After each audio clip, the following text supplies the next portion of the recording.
Hi friends, बहुत सारे students UPSC civil services की तैयारी करना चाहते हैं मगर माशी बहरान के सबब वो मेट्रो सिटीज़ का रुख नहीं कर पाते हैं और जो बड़ी बड़ी कोचिंग क्लासेस है उन कोचिंग क्लासेस में एडमिशन नहीं ले पाते हैं।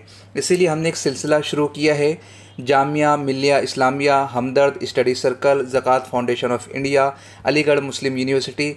यानी हिंदुस्तान में ये वो ऐसे अदारे हैं जो माइनॉरिटी के लिए, एससी और एसटी कैंडिडेट के लिए फ्री आईएएस कोचिंग क्लास का नज़्म किए हुए है। जामिया मिल्लिया में, अलीगढ़ में, हमदर्द में बाज़ाब्ता एकोमोडेशन के साथ क्लासेस चलती है। ज़कात फाउंडेशन ऑफ इंडिया एक ऐसा अदारा है जो आपको महंगी से महंगी कोचिंग की फ़ीस फराहम करता है, आपके लिए रहने का इंतज़ाम करता है, खाने पीने के लिए बहुत ही मिनिमम फ़ीस में आपको कुकिंग फैसिलिटीज़ फराहम करता है, कुकिंग स्टाफ फराहम करता है, आपके पसंदीदा खानों का वो एहतमाम करके देता है। उसकी मालूमात हम इससे पहले की वीडियो में दे चुके हैं। जिन स्टूडेंट्स ने ज़कात फाउंडेशन ऑफ इंडिया का क्राइटेरिया नहीं जाना है, प्लीज़ वो हमारी इससे पहले की वीडियो को जाकर ज़रूर देखें, हमने उसमें तफसील के साथ मालूमात फ़राहम की है। आज के इस लेसन में हम आपको बताने वाले हैं कि ज़कात फाउंडेशन ऑफ इंडिया के ज़रिए से दिल्ली में sir Syed coaching and guidance centres जो चलता है उसका 2019 और 20 का फॉर्म निकल चुका है, उसे आप किस तरह से अप्लाई कर सकते हैं। सबसे ख़ास बात यह कि इस फॉर्म की कोई फ़ीस नहीं है, आप फ्री ऑफ कॉस्ट इस फॉर्म को सबमिट कर सकते हो। सेंटर्स दिए गए हैं, उन सेंटर्स पे जाकर आपको रिटर्न टेस्ट देना है। एक दिन के अंदर रिज़ल्ट डिक्लेयर कर दिया जाता है। सेकंड डे को आपका इंटरव्यू होता है, फाइनल लिस्ट डिक्लेयर कर दी जाती है। उसके बाद दिल्ली में जंगपुरा में जाकर आपको ज्वाइन करना होता है, आपके ओरिजिनल डॉक्यूमेंट सबमिट करना होता है। आप जिस कोचिंग सेंटर का नाम उन्हें बताओगे वो वहाँ पर आपका एडमिशन करवा के देते हैं। लाखों रुपया फ़ीस आपकी वो पे करवाते हैं। आप जो टेस्ट, प्रीलिम टेस्ट हो, मेंस का टेस्ट हो या इंटरव्यू की तैयारी करना चाहते हो, जिस जगह से करना चाहते हो, आप सिर्फ निशानदेही कीजिए। ज़कात फाउंडेशन ऑफ इंडिया आपके तमाम तर अखराजात को उठाने के लिए तैयार है। तो आइए देखते हैं किस तरह से ZFI का फॉर्म फिल किया जाता है। सबसे पहले आपको बता दूं कि आप इस वेबसाइट पर विज़िट करके उनके जो टर्म्स है, कंडीशन है वो पढ़ लें। और अगर आपने इससे पहले की हमारी वीडियो देख रखी है तो फिर वो तमाम ही टर्म्स एंड कंडीशन को हम डिस्कस कर चुके हैं, आपको दोबारा देखने की ज़रूरत नहीं। दूसरी चीज़, ये जो रेड आपको स्टार नज़र आएगा ये कंपलसरी इन्फॉर्मेशन है, आपको वो फिल हर सूरत में करना है, बिगर फिल किए आगे आपका फॉर्म सबमिट नहीं होगा। अब आइए देख लेते हैं क्या क्या चीज़ें यहाँ पर बहुत ही रिक्वायर्ड है। तो सबसे पहले यहाँ पर बोला जा रहा है कि आपको अपना फ़ोटोग्राफ जो है वो जमा करना है। ऐड फाइल का ऑप्शन है, आप इसे क्लिक कीजिएगा।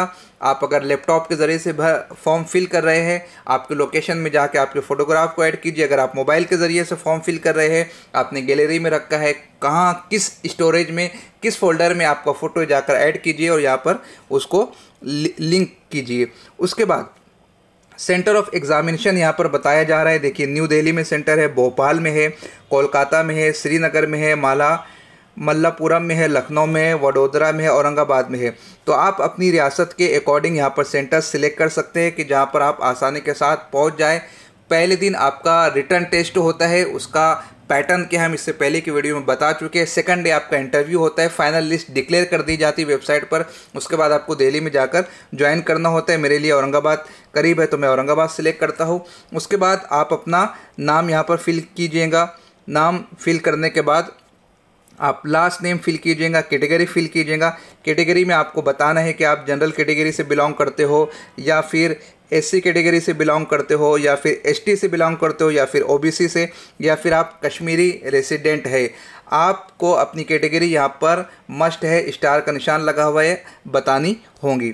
उसके बाद आप अपने मदर्स का नाम फिल कीजिए, फादर का नाम फिल कीजिए, आपकी DOB यहाँ पर फिल कीजिए और 1 सितंबर 2020 में आपकी क्या एज रहेंगी वो आपको लिखना है। परमानेंट एड्रेस लिखना है, डिस्ट्रिक्ट लिखना है, स्टेट लिखना है, आपका पिन कोड लिखना है, करस्पॉन्डेंस एड्रेस अगर कोई है तो वो लिखना है। सेम एड्रेस भी आप लिख सकते हो, डिस्ट्रिक्ट, स्टेट, पिन कोड वापस से रिपीट करना है।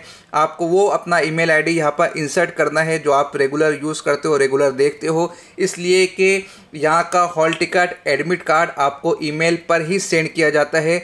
आप डीएक्टिवेट ईमेल आईडी बराए करम सबमिट मत कीजिएगा। लैंडलाइन नंबर आपको यहाँ पर लिखना है, मोबाइल नंबर लिखना है।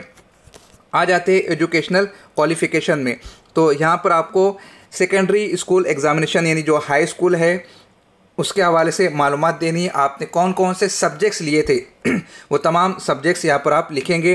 किस साल आपने एग्ज़ाम कंप्लीट किया था उस ईयर को आप लिखेंगे। आपका डिवीज़न क्या था, फर्स्ट डिवीज़न से आपने क्वालिफाई किया, सेकंड से या फिर थर्ड से, आप उसको यहाँ पर फिल कीजिएगा। आपका परसेंटेज कितना आया था।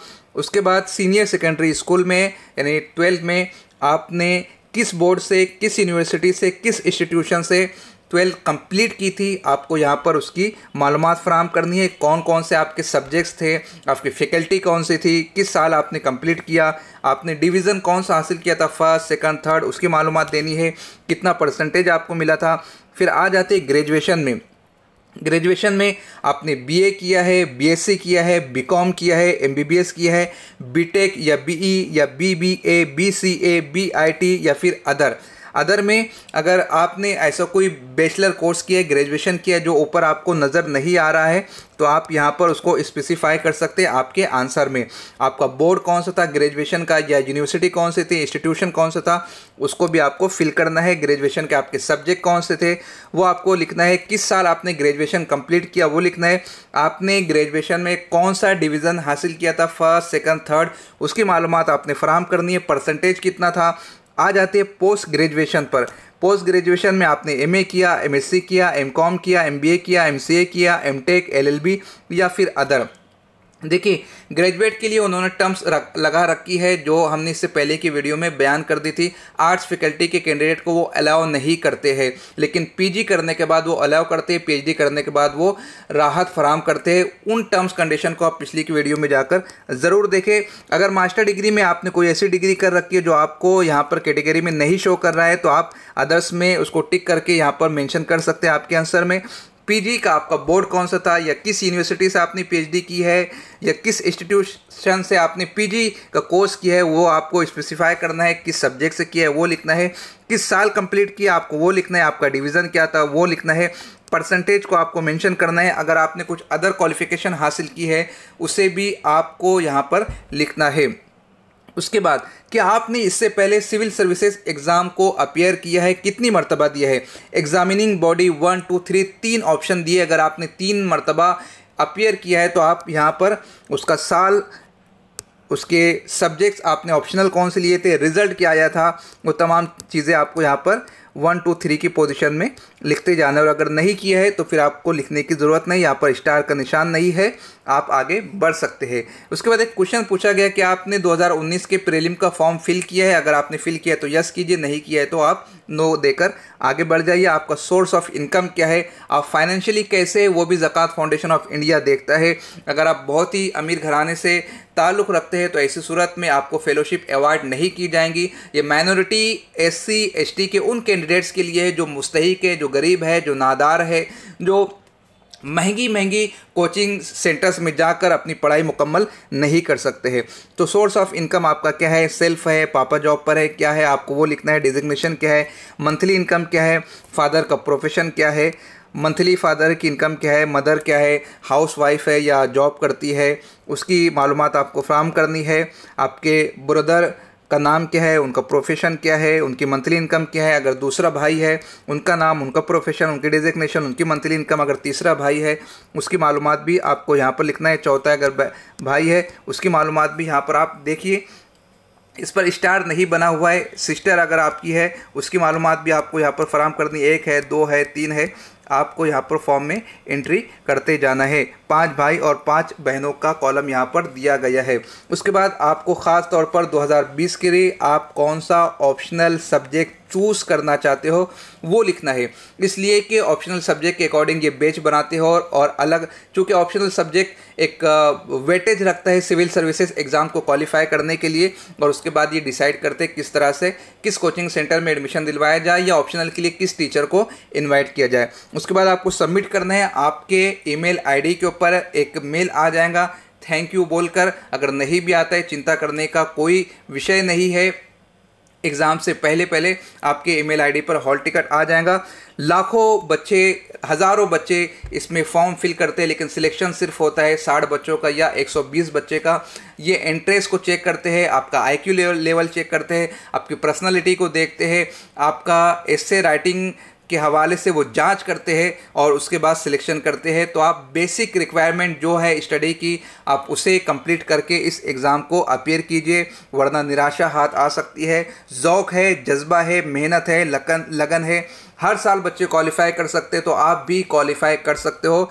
लगे रहे हमारे चैनल के साथ। अब तक सब्सक्राइब नहीं किया तो कर ले, और कर लिए तो दूसरों को सजेस्ट करें। मिलते हैं अगले लेसन में, जिसमें हम जामिया मिल्लिया इस्लामिया हमदर्द स्टडी सर्कल, हज कमेटी ऑफ इंडिया मुंबई की मालूमात और अलीगढ़ मुस्लिम यूनिवर्सिटी की मालूमात आप तक के फराहम करेंगे। खुदा हाफिज़।